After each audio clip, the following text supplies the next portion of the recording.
Merhaba arkadaşlar, örgü kanalıma hoş geldiniz.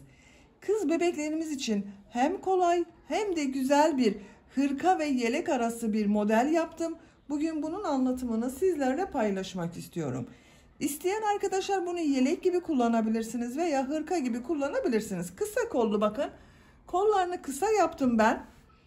Bu şekilde yaptım. Siz tercihinize göre daha uzun da yapabilirsiniz veya daha kısa da yaparak yelek olarak kullanabilirsiniz. Yeleğin örgüsüne yakadan zincir yaparak başlıyoruz. Yapacak olduğunuz bebeğin büyüklüğüne göre daha fazla zincir de yapabilirsiniz. 0-1 yaş arası için aynı sayıda zincir ile başlayabilirsiniz arkadaşlar. Roba sırasını benim yaptığım sıradan bir sıra eksik yaparsanız 3 aylık bebek için olur. 2 sıra eksik yaparsanız yeni doğan bebek için olacaktır. Daha büyük çocuklarınız için, 1 yaşından büyük çocuklar için yapmak istiyorsanız da bu başlama sayısını 8-10 zincir fazla başlayarak, roba sırasında benim yaptığımdan 1-2 sıra fazla yaparak daha büyük çocuğunuz için yapabilirsiniz. Yeleğin örgüsünde iplik olarak beyaz renk iplik, Alize Happy Baby Soft markalı bir iplik, bunu kullandım. Kullandığım iplik üzerinde 100 gram iplikte 330 metre var. Hepsini kullanmadım arkadaşlar. Sadece bu roba bölümüne, bir de bu bölümde beyaz renkli iplik kullandım. Yarım yumak olması yeterli. Elinizde yarım yumak ipliğiniz varsa onunla yapabilirsiniz. Pembe renk iplik olarak da Alize Happy Baby Soft markalı iplik, bunu kullandım. Bu iplik üzerinde de 100 gram iplikte 330 metre var.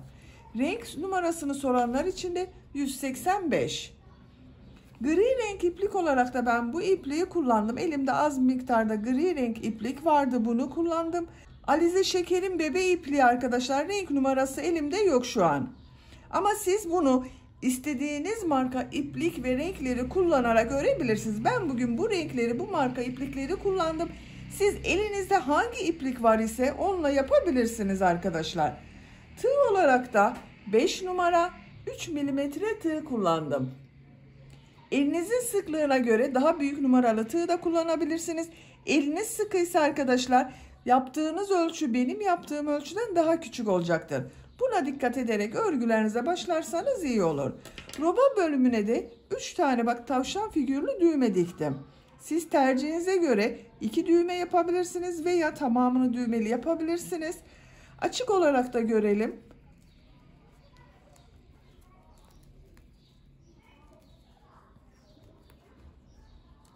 Bakın, açık olarak da bu şekilde. Kısa kollu hırka oldu. Yapacak olduğumuz bu hırkanın ölçülerini de size söylüyorum. Başlamadan önce fikriniz olsun. Kol altının buradan gövde genişliğini ölçüyorum. Santimetre olarak 25 santimetre, inç olarak ölçüyorum 10 inç. Yüksekliğini ölçüyorum. Bak, kol altından yüksekliğini ölçüyorum 22 santimetre, inç olarak ölçüyorum 8,5 inç. Ben biraz yüksekliğini uzun yaptım arkadaşlar. Siz tercihinize göre bu beyaz ipliği yapmadan pembe ve gri renkli iplik sırasında da bitirebilirsiniz. Hazırsanız hep birlikte bu güzel hırkamızın örgüsüne başlayalım. Örgü kanalıma abone değilseniz abone olmayı unutmayın lütfen. Örgü kanalıma abone olmak ücretsiz. Örgü kanalıma ücretsiz abone olup orada bulunan zil şeklinde dokunarak açık yaparsanız kanalıma video yüklediğim zaman ilk önce size bildirim gelir. Örgülerimden herkesten önce sizin haberiniz olur. İzlediğiniz videolarıma beğeni ve yorumlarınızı da yaparsanız çok sevinirim arkadaşlar. Örgü kanalıma ücretsiz abone olup beğeni ve yorumları ile de destek olan bütün arkadaşlara ayrıca teşekkür ederim. Hepinize kolay gelsin. İyi çalışmalar.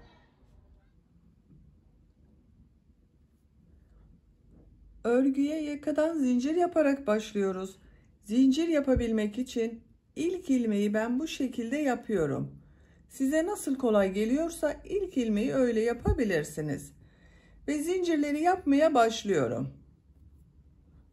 Çok sıkı zincirler yapmayalım arkadaşlar. Bu zincirler üzerine bir sonraki sırada trabzanlar yapacağız. 80 zincir yapıyorum.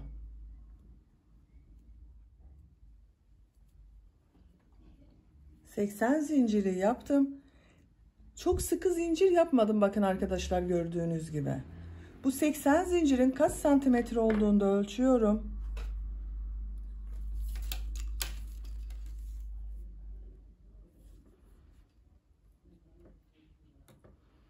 Ölçtüğüm zaman 32 santimetre uzunluk var. Benim yapacağım ölçü için yeterli. 3 zincirde dönüş için yapıyorum. 1, 2, 3. Tığın üzerine iplik alıyorum.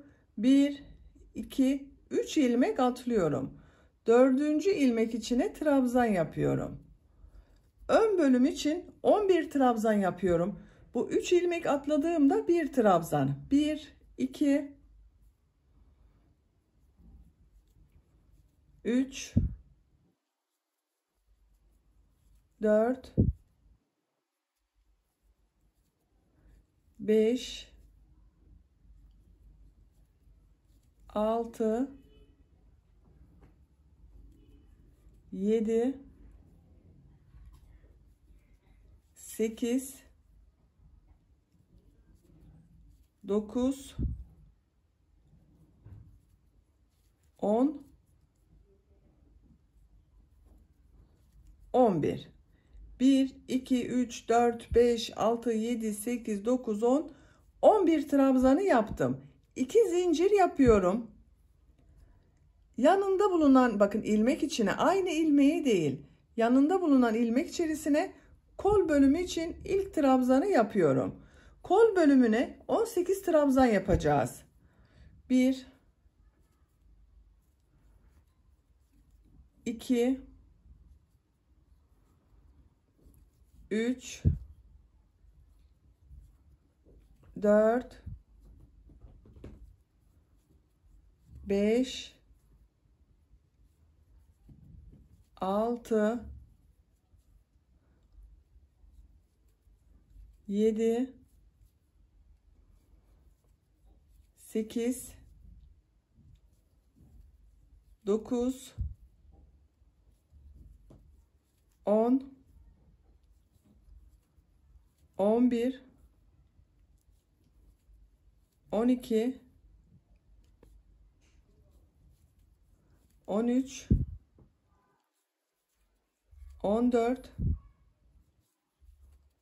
15, 16, 17, 18. Kol bölümü için 18 trabzan yaptım. 2 zincir yapıyorum. Arka bölüm için yanında bulunan ilmeğe ilk trabzanı yapıyorum. Arka bölüm için 22 trabzan yapıyorum. 1, 2, 3, 4, 5, 6, biraz hızlı yapıyorum arkadaşlar bu arayı. 7, 8, 9, 10, 11, 12, 13, 14, 15, 16, 17, 18, 19, 20, 21, 22. Arka bölüm için 22 trabzan yaptım. 2 zincir yapıyorum. Kol bölümü için 18 trabzan yapıyorum. Bu kolda 18 trabzan yaptık. Buraya da 18 trabzan yapıyorum. 18 trabzanı yapalım. 18 trabzanı yaptım. 2 zincir yapıyorum. Ön bölüm için 11 trabzan yapıyorum. 1 2 3 4 5 6 7 8 9 10 11 11 trabzanı yaptım. Yakanın ayrımlarında yaptık bu sırada arkadaşlar. Bu sırada ön bölümler için 11 trabzan, kol bölümleri için 18 trabzan, arka bölüm için de 22 trabzan yaptık.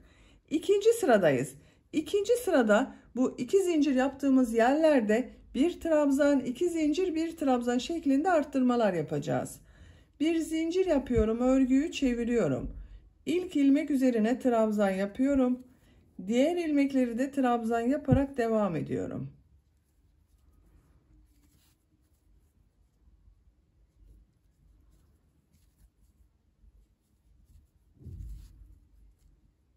Her ilmek üzerine bir trabzan yapıyoruz.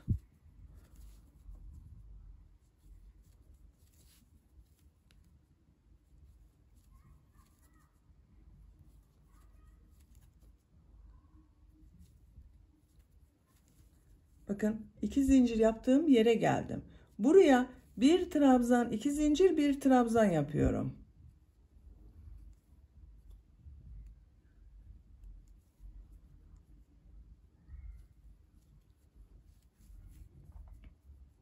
Bir trabzan, 2 zincir, bir trabzan şeklinde arttırmayı yaptık.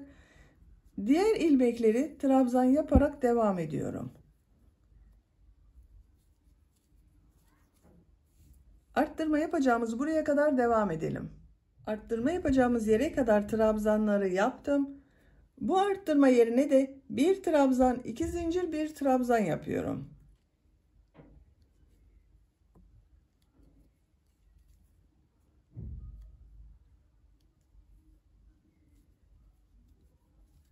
Bakın bir trabzan, 2 zincir, bir trabzan yaptım.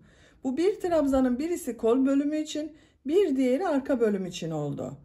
Diğer ilmekleri trabzan yaparak devam ediyorum. Arttırma yapacağımız buraya kadar devam edelim. Arttırma yapacağımız yere kadar trabzanları tamamladım. Bu arttırma yerine bir trabzan, 2 zincir, bir trabzan yapıyorum. Bir trabzan, 2 zincir, bir trabzan. Kol bölümünde bulunan ilmeklere trabzan yaparak devam ediyorum. Arttırma yapacağımız buraya kadar devam edelim. Arttırma yapacağımız yere kadar bakın trabzanları tamamladım. Bu arttırma yerine de bir trabzan, 2 zincir, bir trabzan yapıyorum.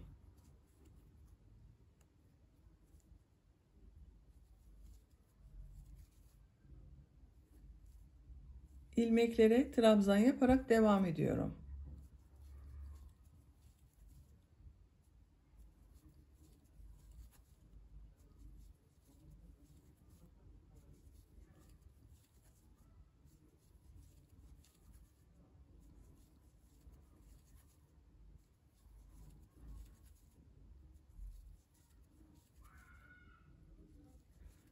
Sıra sonunda bulunan bakın bu 3 ilmek atlayarak bir trabzan yapmıştım. Bunun bu son ilmeğin üzerine tığ takıyorum. Bir trabzan yapıyorum. İkinci sırada arttırmaları da yaptık arkadaşlar. Bakın bu şekilde bu 4 noktadan bir trabzan, 2 zincir, bir trabzan şeklinde arttırmalar yaptık. Üçüncü sıradayız. Bir zincir yapıyorum, örgüyü çeviriyorum. İlk ilmek üzerine trabzan yapıyorum. Diğer ilmekleri de trabzan yaparak devam ediyorum. Her ilmek üzerine bir trabzan yapıyorum.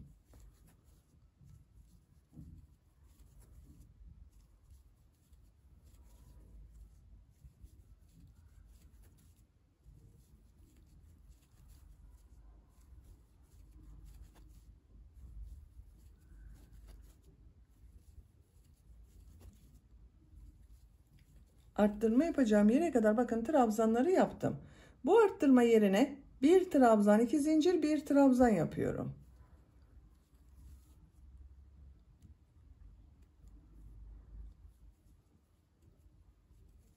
Bir trabzan, 2 zincir, bir trabzan yaptım. Diğer ilmeklere trabzan yaparak devam ediyorum. Bakın arttırma yerinde bir trabzan, 2 zincir, bir trabzan yapıyoruz. 11 trabzan ile başladık. İkinci sırada 12 trabzan oldu. Üçüncü sırada 13 trabzan oldu. Sayalım isterseniz bakın. 1, 2, 3, 4, 5, 6, 7, 8, 9, 10, 11, 12, 13. Her sırada bir trabzan artıyor arkadaşlar. Bu şekilde arttırmalar yaparak sıra sonuna kadar devam edelim. Bu arttırma yerlerinde bir trabzan, 2 zincir, bir trabzan şeklinde arttırmalar yapıyoruz. Diğer ilmeklere birer defa trabzan yapıyoruz. Sıra sonuna kadar tamamlayalım. Üçüncü sırada her ilmek üzerine birer defa trabzan yaptım. Bu arttırma yerlerinde de bir trabzan, 2 zincir, bir trabzan şeklinde arttırmalar yaparak sıra sonuna kadar tamamladım. Bakın arkadaşlar. Görüntüsü böyle. Dördüncü sıradayız. Bir zincir yapıyorum. Örgüyü çeviriyorum. İlk ilmek üzerine trabzan yapıyorum. Diğer ilmekleri de trabzan yaparak devam ediyorum. Arttırma yapacağımız buraya kadar devam edelim. Arttırma yapacağımız yere kadar trabzanları tamamladım. Bu arttırma yerine bir trabzan, 2 zincir, bir trabzan yapıyorum.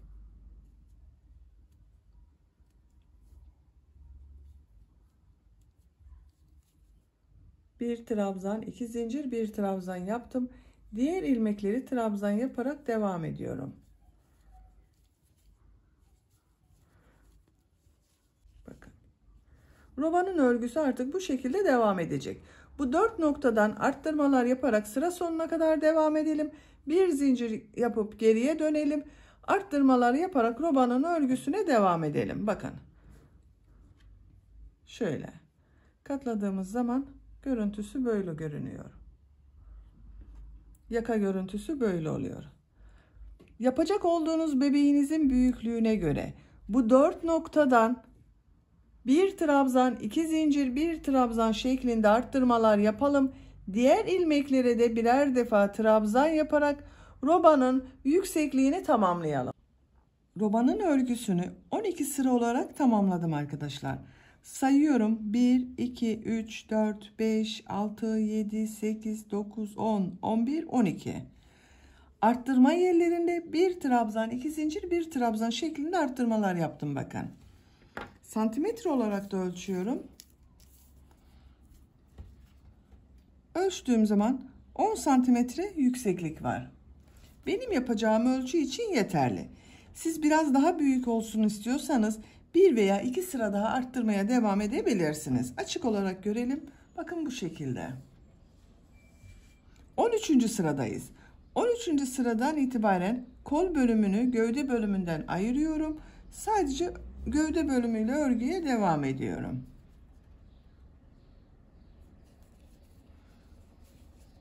Bir zincir yapıyorum. Örgüyü çeviriyorum. Bakın.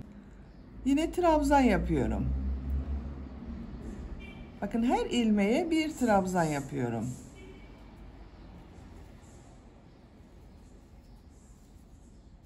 Arttırma yapacağımız buraya kadar devam edelim. İlmekler üzerine trabzan yaparak bak arttırma yaptığım yere kadar tamamladım. Bu arttırma yerine 2 trabzan yapıyorum.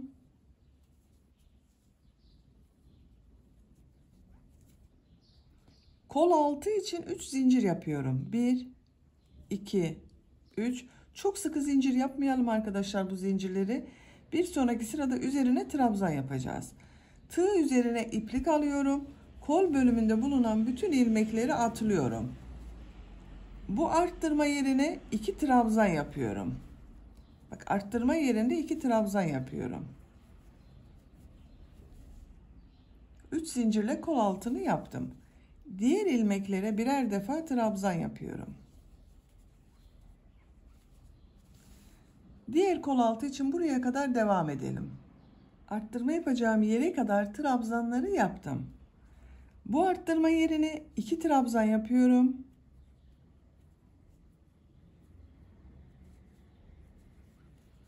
Kol altı için 3 zincir yapıyorum. 1 2 3. Tığ üzerine iplik alıyorum. Kol bölümünde bulunan ilmekleri atlıyorum. Arttırma yerine 2 trabzan yapıyorum. Bakın bu kol altında 3 zincirle yaptım. Diğer ilmeklere birer defa trabzan yapıyorum. Sıra sonuna kadar devam edelim. Sıra sonuna kadar tamamladım. Bakın. Ön ve arka bölümü kol altında 3'er zincirle birleştirdik. Görüntü böyle oldu arkadaşlar. Bakın. Artık gövde örgüsüyle devam ediyoruz. Bir zincir yapıyorum, örgüyü çeviriyorum. Tığ üzerine iplik alıyorum. İlk ilmek üzerine bir trabzan yapıyorum. Arttırma yapmıyorum bakın buradan arkadaşlar. Bu bir zincir düzgün görünsün diye bir trabzan yaptım. Bak bir trabzan üzerine bir trabzan yaptım. Diğer ilmeklere trabzan yapıyorum. Bu zincir yaptığımız yere kadar devam edelim. Zincir yaptığım yere kadar trabzanları yaptım. Burada 3 zincir yaptım bak. 1 2 3. Her zincir üzerine 2 trabzan yapıyorum. İlk bak zincir üzerine 2 trabzan yapıyorum.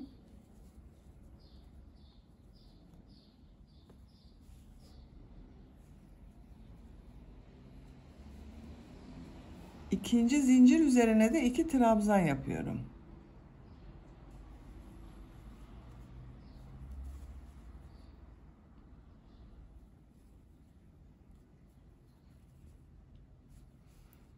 Üçüncü zincir üzerine 2 trabzan yapıyorum. Diğer ilmeklere birer defa trabzan yapıyorum. Bak burada 1 2 3 tane 2 trabzan yaptım.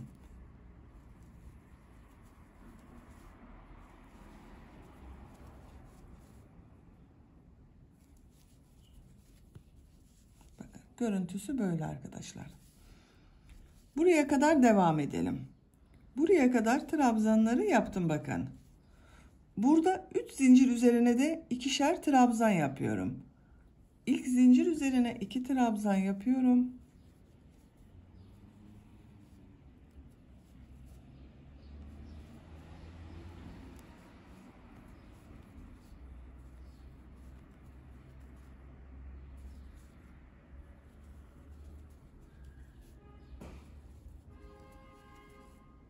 Bak 3 zincir üzerine ikişer trabzan yaptım. Diğer ilmeklere birer defa trabzan yapıyorum. Sıra sonuna kadar devam edelim. Sıra sonuna kadar trabzanlar yaparak tamamladım. Bakın arkadaşlar, bu sırada trabzan sırası yaptık. Bu kol altında yaptığım 3 zincir üzerine ikişer defa trabzan yaptım. Arttırmaları yaptım. Görüntü olarak bakın böyle oldu.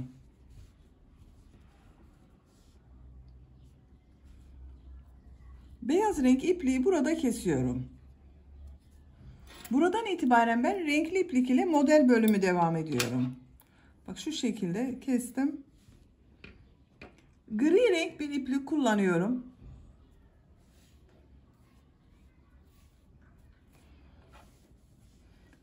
Model bölümüne bu ilk ilmek üzerine ipliği bağlantı yaparak başlıyorum.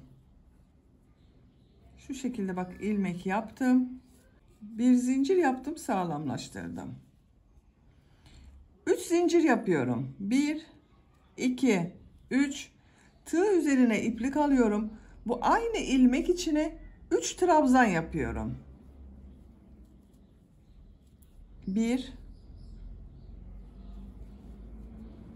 2 3.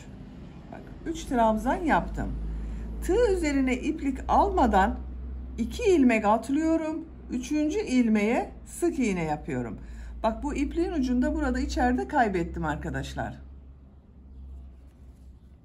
1 2 ilmek atladım. 3. ilmeğe sık iğne yapıyorum. 3 zincir yapıyorum. 1 2 3.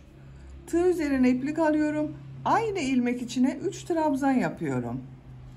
1 2 3 2 ilmek atlıyorum. 3. ilmeğe sık iğne yapıyorum. 3 zincir yapıyorum. Tığ üzerine iplik alıyorum. Aynı ilmek içine 3 trabzan yapıyorum. 1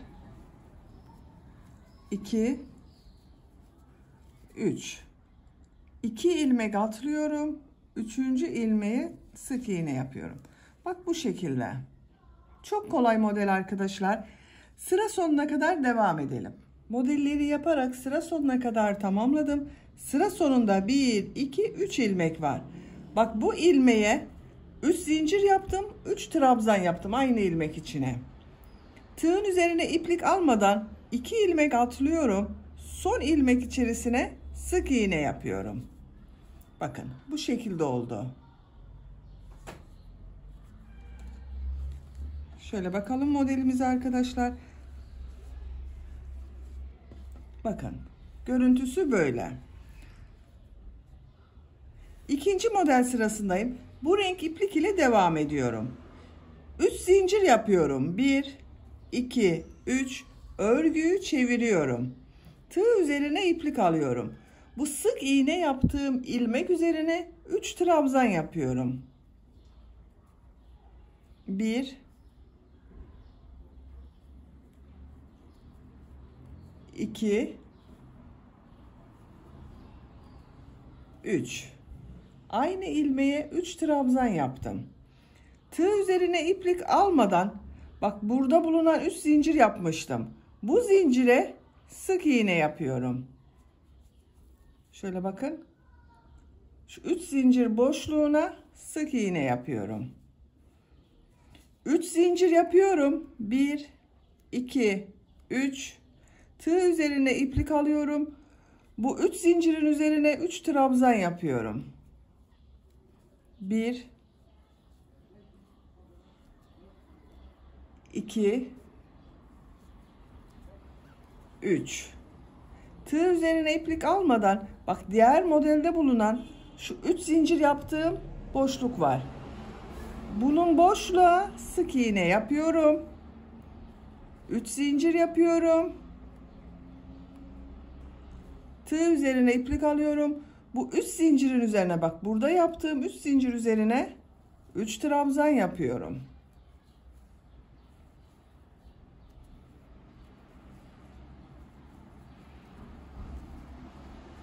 Bakın.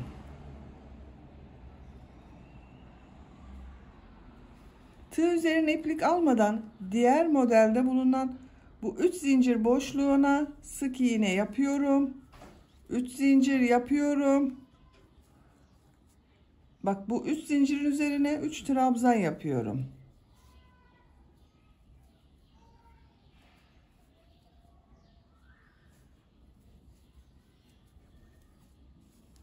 Diğer modele sık iğne yapıyorum. Aynı şekilde devam ediyorum. 3 zincir.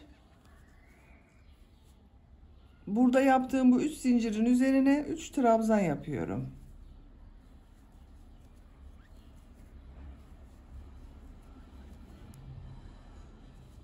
Diğer modele sık iğne yapıyorum. Bakın. Bir alt sırada yaptığımız bu 3 zincirlerin üzerine sık iğne yapıyoruz. 3 trabzan yapıyoruz. Sıra sonuna kadar devam edelim. İkinci model sırasında da bak modelleri yaparak sıra sonuna kadar tamamladım. Bu 3 zincir üzerine de 3 trabzanı yaptım. Burada bulunan bak şu sıra sonundaki 3 zincirin boşluğuna sık iğne yapıyorum. Sırayı bitiriyorum burada. İkinci sırayı da tamamladım. Bak görüntüsü böyle. Burada ben renk değiştiriyorum arkadaşlar. Bu şekilde bir pembe renk iplik kullanıyorum. Siz isterseniz kendi rengiyle devam edebilirsiniz veya istediğiniz tercihinize göre herhangi bir renk ile devam edebilirsiniz. İpliği kesmiyorum. Ben örgülerimde genellikle ipliği kesmeden bu dış taraftan iplik yürüterek devam ediyorum arkadaşlar. Bakın burada ipliğin rengini pembe renk yapıyorum.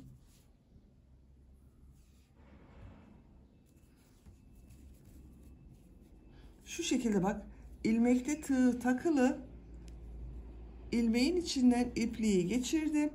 Şu şekilde sağlamlaştırıyorum. Bak, gri renk ipliği çektim. Bir zincir yapıyorum, sağlamlaştırdım. Örgüyü çeviriyorum. Bak, şu pembe ipliğin ucunu içeride tutuyorum. Gri renk ipliği burada bekletiyorum. Sonraki sıralarda devam edeceğiz. 3 zincir yapıyorum. 1, 2, 3. Tığ üzerine iplik alıyorum. Bu sıra sonunda bakın, en son yaptığım bu sık iğnenin üzerine 3 trabzan yapıyorum. 1, 2, 3. 3 trabzan yaptım bak. 3 zincir yaptım. Aynı ilmek içine 3 trabzan yaptım. Bu 1, 2, 3 trabzan artırıyorum. Burada bulunan bu 3 zincirli boşluğa bak. Tığ takıyorum. Sık iğne yapıyorum.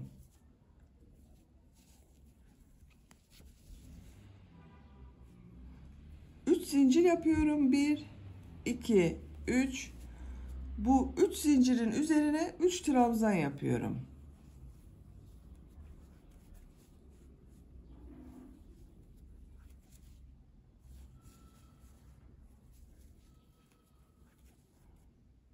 Üç trabzanı yaptım. Diğer modelde bulunan bak, bu 3 zincirin boşluğuna sık iğne yapıyorum. 3 zincir yapıyorum. Zincir üzerine 3 trabzan yapıyorum.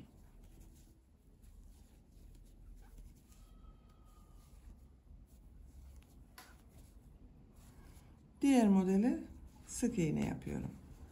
Bu şekilde arkadaşlar. Sıra sonuna kadar devam edelim. Pembe renk iplik ile de modelleri sıra sonuna kadar tamamladım. Bak, sıra sonunda bir model kaldı arkadaşlar. Sıra sonunda nasıl dönüş yaptığımı şaşıran arkadaşlar olur diye bir defa daha göstermek istiyorum. Bu 3 trabzan bak yaptım buraya arkadaşlar. Bu yaptığım trabzanı, bu modeli atlıyorum. Bak, bunun üzerine model yapmayacağız. 1, 2, 3 trabzan atlıyorum. Burada 3 zincir var. Bu 3 zincirli boşluğa sık iğne yapıyorum. İkinci sırayı burada bitirdim bakın. 3 zincir yapıyorum. Örgüyü çeviriyorum. Bu ilk yaptığım, bak burada ilk görünüyor. Sıra sonunda bir sık iğne yaptım. Bunun üzerine 3 trabzan yapıyorum. 1, 2, 3. Bu 3 trabzan atlıyorum bak modelde. Şu 3 zincirli boşluğa sık iğne yapıyorum. 3 zincir yapıyorum. Bu bak, zincir boşluğuna 3 trabzan yapıyorum.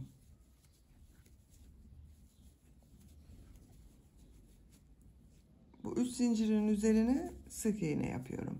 Bu şekilde bakın. Modelin görüntüsüne de bakalım. Böyle arkadaşlar. Örgü artık bu şekilde devam edeceğiz. Sıra başında 3 zincir yapıp yaptığımız sık iğne üzerine 3 trabzan yapıyoruz. Bu şekilde örgüye devam ediyoruz. Sıra sonlarında da sık iğne yapıyoruz. Ben bu 3 renk ile yapıyorum. Siz tercihinize göre elinizde kalan ipleri değerlendirmek için her modeli bak, ikişer sıradan veya üçer sıradan oluşacak şekilde rengarenk yapabilirsiniz. Şöyle bak, birleştirdiğim zaman görüntüsü böyle. Gövde bölümünün örgüsünü renk tercihinize göre istediğiniz renk sıralamasıyla bu şekilde model sıralarını tekrarlayarak tamamlayalım. Gövde bölümünün örgüsünü model sırasını tekrarlayarak tamamladım arkadaşlar. Ben bu renk sıralamasıyla yaptım bakın. Pembe gri renk tonları kullandım. Burada beyaz renkli iplik kullandım. Kaç sıra model yaptığımı sayıyorum. Gri renk iplik ile başladım bak. Her model rengi 2 model sırası yaptım. 2, 4, 6, 8, 10, 12, 14, 16, 18, 20, 22 model sırası oldu. Santimetre olarak da ölçüyorum. Bak, kol altından ölçtüğüm zaman 22 santimetre yükseklik var. İnç olarak ölçüyorum. 8,5 inç. Benim yapacağım ölçüye göre bu yeterli. Siz isterseniz 1-2 sıra önce bırakabilirsiniz veya bir model sırası daha devam edebilirsiniz. Bak, pembe renk iplik ile bitirdim. Çevresini pembe renk ile çevireceğim için ben pembe renk iplik ile bitirdim. İpliği kesiyorum.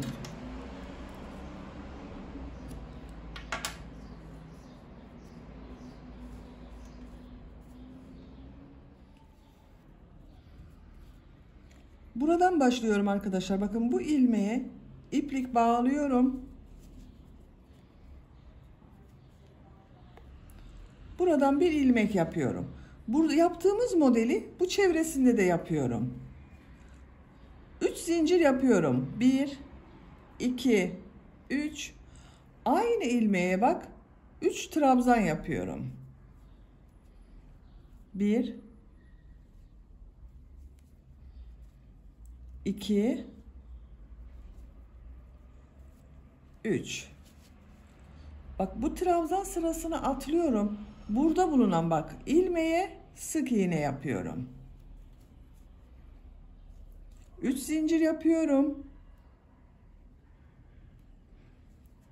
Aynı ilmeğe 3 trabzan yapıyorum.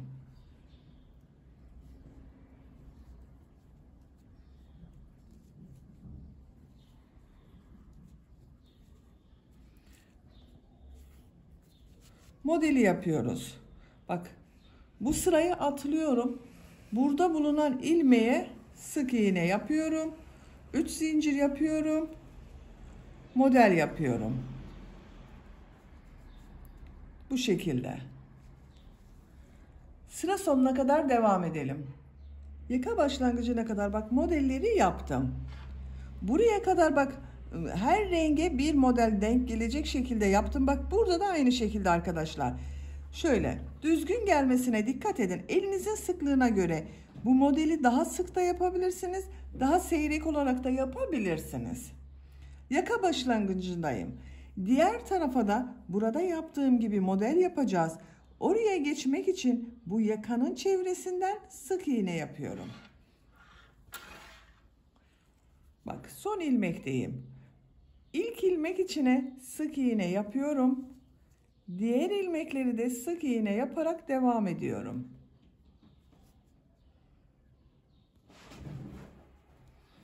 Her ilmeğe bir sık iğne yapıyorum yaka çevresinde. Bakın, bu şekilde arkadaşlar. Yaka çevresinde sık iğne yaparak buraya kadar devam edelim. Yaka çevresinde sık iğne yaparak diğer uç noktaya kadar tamamladım. Bakın, görüntüsü böyle oldu arkadaşlar. Bu ön patta da burada yaptığımız gibi model yapacağız. Bak, son ilmek üzerine sık iğne yaptım. 3 zincir yapıyorum. 1, 2, 3. Tığ üzerine iplik alıyorum. Sık iğne yaptığım bu ilmek üzerine 3 trabzan yapıyorum. 1, 2, 3. 3 trabzanı yaptım. Bak, bu trabzan sırasını atlıyorum. Buraya sık iğne yapıyorum. 3 zincir yapıyorum. Aynı ilmeğe 3 trabzan yapıyorum.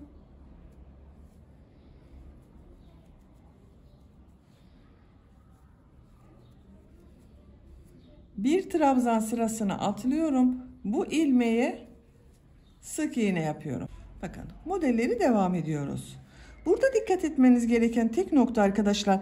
Bakın, buraya hangi sırayla model yaptıysanız buraya da aynı sayıda yapmanız gerekiyor. Sayılar değişirse görüntü olarak düzgün görünmez. Bakın. Sıra sonuna kadar modelleri yaparak devam edelim. Diğer ön patta da modelleri yaparak bak buraya kadar tamamladım. Bu ilmeğe sık iğne yaptım. 3 zincir yapıyorum. Bu aynı ilmeğe 3 trabzan yapıyorum.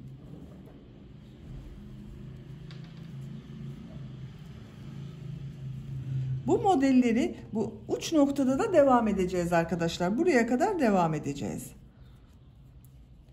Yaptığım bu 3 trabzanı bu ilmeğe sık iğne olarak bak birleştirdim. 3 zincir yapıyorum. Aynı ilmeğe 3 trabzan yapıyorum.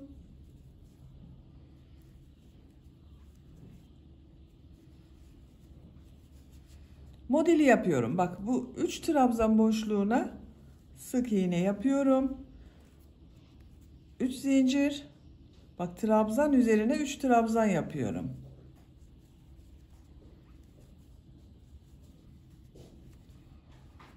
Diğer modelde bak trabzanların üzerine sık iğne yapıyorum. 3 zincir yapıyorum. Model yapıyorum. Gövde bölümünde yaptığımız model gibi devam ediyoruz. Görüntü olarak birbirine devam etsin diye bakın bu uç noktada da modelleri yapıyorum. Sıra sonuna kadar devam edelim. Modelleri yaparak sıra sonuna kadar tamamladım. Son yaptığım bu modeli bu ön patta ilk başladığım bu model ile ilmek kaydırma yaparak birleştiriyorum. Bak burada yaptığım bu ilmeğe tığ takıyorum, ilmek aldım, çektim, tığ üzerinde bulunan ilmekten de çektim. İlmek kaydırma yaparak birleştirdim. İplik alıyorum, çıkardım, ipliği kesiyorum. Bakın iki tarafın görüntüsü aynı oldu arkadaşlar. Bak burasıyla burası aynı oldu. Böylece gövde örgüsünü tamamladık. Şimdi kol örgüsünü yapalım. Bakın ben kol örgüsünün birisini bu şekilde yaptım. Diğer kol örgüsünü sizinle birlikte yapalım.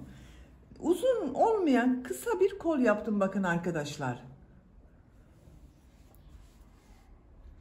Beyaz renk iplik ile başlıyorum. Bak burada bu kolun örgüsünde 2 sıra beyaz renk iplik ile trabzan sırası yaptım. Bu gövde bölümünde bak birleştirme yaptığımız yer ile bir sonraki sırada 2 sıra trabzan yaptım. Kolda da aynısını yapıyorum.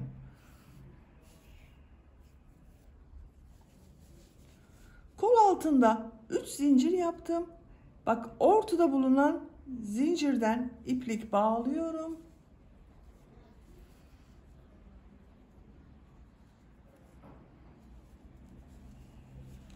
Buradan bir ilmek yapıyorum.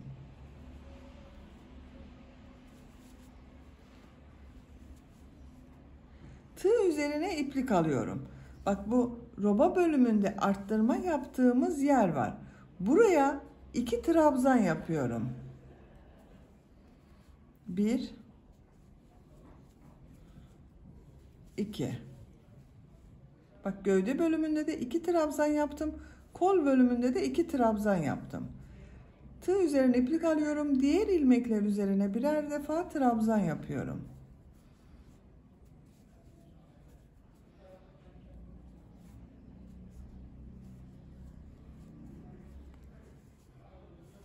Kol çevresinde trabzanlar yaparak sıra sonuna kadar devam edelim. Sıra sonuna kadar bak trabzanları yaptım. Bu arttırma yerindeyim. Buraya 2 trabzan yapıyorum.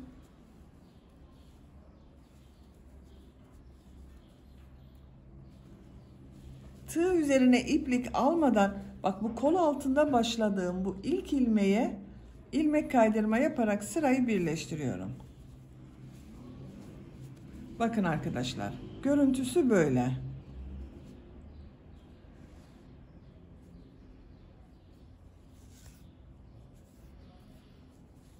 Bir sıra daha beyaz renk iplik ile trabzan sırası yapacağız. Örgüyü çeviriyorum. Bak örgüyü çevirdim. Burasıyla aynı görüntü olsun diye örgüyü çeviriyorum arkadaşlar. Bir zincir yapıyorum. Tığ üzerine iplik alıyorum. Bu ilk ilmek üzerine trabzan yapıyorum. Diğer ilmekleri de trabzan yaparak devam ediyorum. Her ilmek üzerine bir trabzan yapıyorum. Sıra sonuna kadar devam edelim. Sıra sonuna kadar trabzanları yaptım. Bakın son ilmek üzerine de trabzan yaptım. Bu son yaptığım trabzan ile ilk yaptığım bak bu trabzanı ilmek kaydırma yaparak birleştiriyorum. Bu ilmeğe bak bir zincir yapıp buraya trabzan yaptım. İlmeğe tığ takıyorum, iplik aldım, ilmek kaydırma yaptım. Beyaz rengi ipliği kesiyorum.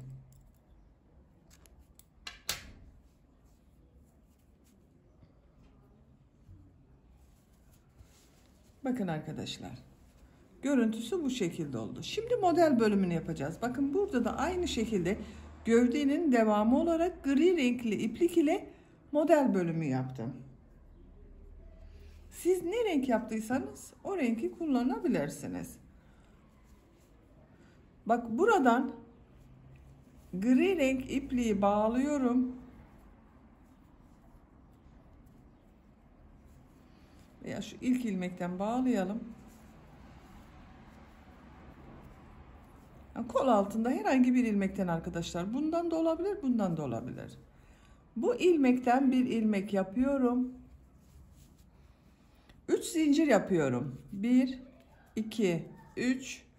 Tığ üzerine iplik alıyorum. Aynı ilmek içine 3 trabzan yapıyorum. 1, 2,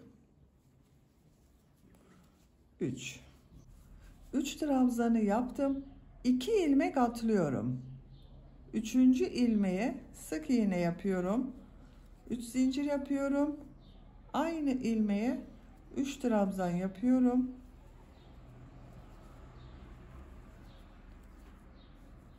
2 ilmek atlıyorum. 3. ilmeğe sık iğne yapıyorum.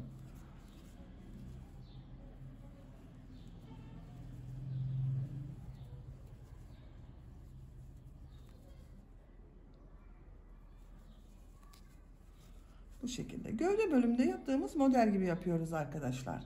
Sıra sonuna kadar devam edelim. Modelleri yaparak sıra sonuna kadar tamamladım. Bak son modeli kol altında yaptığım bu ilk model ile bak bu ilmek ile ilmek kaydırma yaparak birleştiriyorum. Kol bölümünde burada yaptığımız gibi geriye dönmüyoruz. Yuvarlak yapıyoruz arkadaşlar. Ama yine dönerek yapıyorum. Farklılık olmasın diye bu şekilde yapıyorum. Bak. Kol bölümünde kaç model yaptığımı sayıyorum. 1, 2, 3, 4, 5, 6, 7, 8, 9, 10, 11, 12, 13, 14, 15. 15 model var bir kol sırasında. İkinci sıradayız. 2 zincir yapıyorum. Bak ikinci sıraya çıkmak için 2 zincir yapıyorum. Burada bak şu 3 zincir yapıp trabzan yaptığım şu ilmeğe sık iğne yapıyorum. Örgüyü çeviriyorum. 3 zincir yapıyorum. 1, 2, 3. Bak burada 3 zincir yaptığım bir yer var.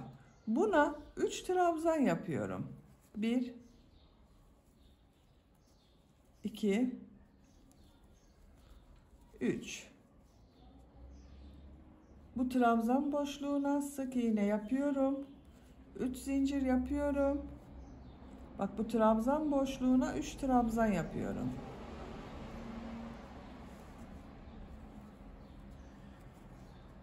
Diğer modelde bak bu trabzan boşluğuna sık iğne yapıyorum. 3 trabzan yapıyorum.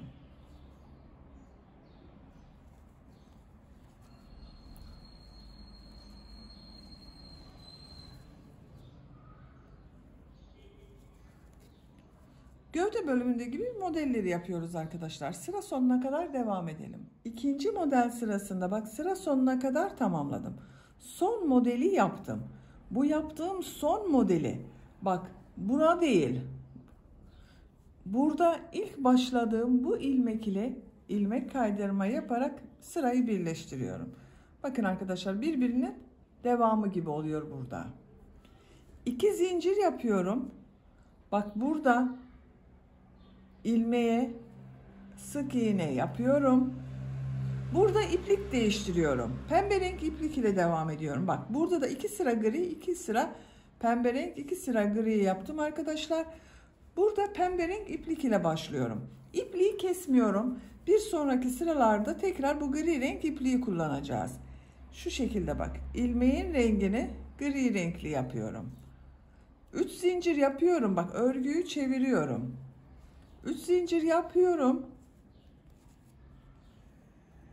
Buraya 3 trabzan yapıyorum bak. Bu trabzan boşluğuna 3 trabzan yapıyorum. Gri renkli ipliği bekletiyorum.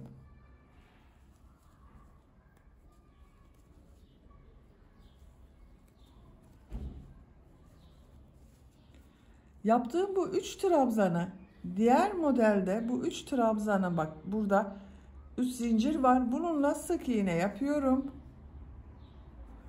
3 zincir yapıyorum. 3 trabzan. Diğer modelde bak bu 3 zincire sık iğne yapıyorum. Aynı devam ediyor modeller.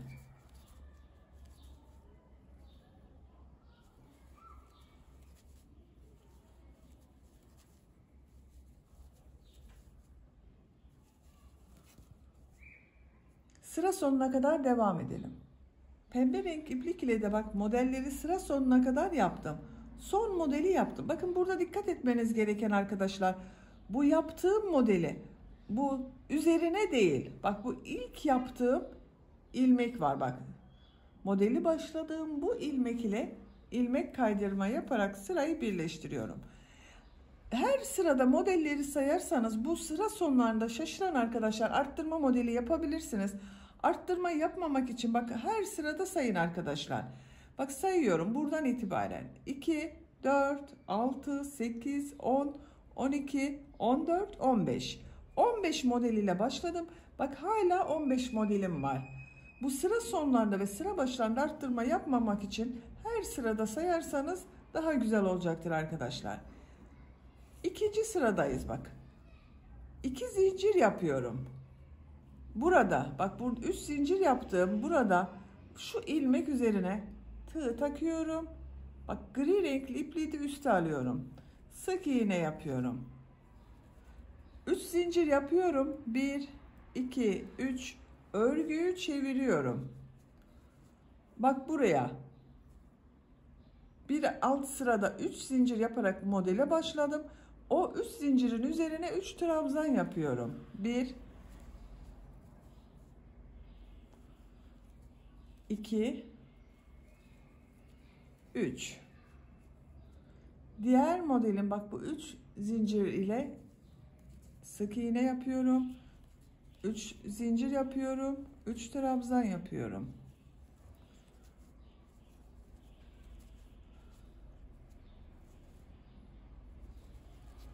Bu şekilde. Sıra sonuna kadar devam edelim. Sıra sonunda bak burası ile bak bura ile ilmek kaydırma yapalım. Sırayı birleştirelim. Gri renkli iplik ile başlayalım. Bu renk iplik ile de 2 sıra yapalım.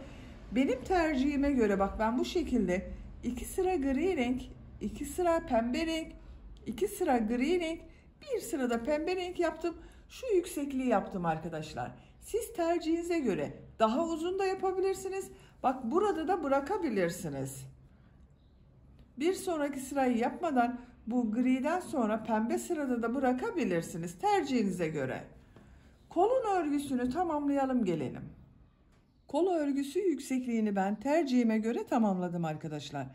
Bakın pembe renklerden sonra 2 sırada gri renk iplik ile yaptım. Bir sırada pembe renk iplik ile yaptım. Bu son yaptığım modeli bak sıra başında ilk başladığım bu ilmek ile ilmek kaydırma yaparak birleştiriyorum. İpliği kesiyorum.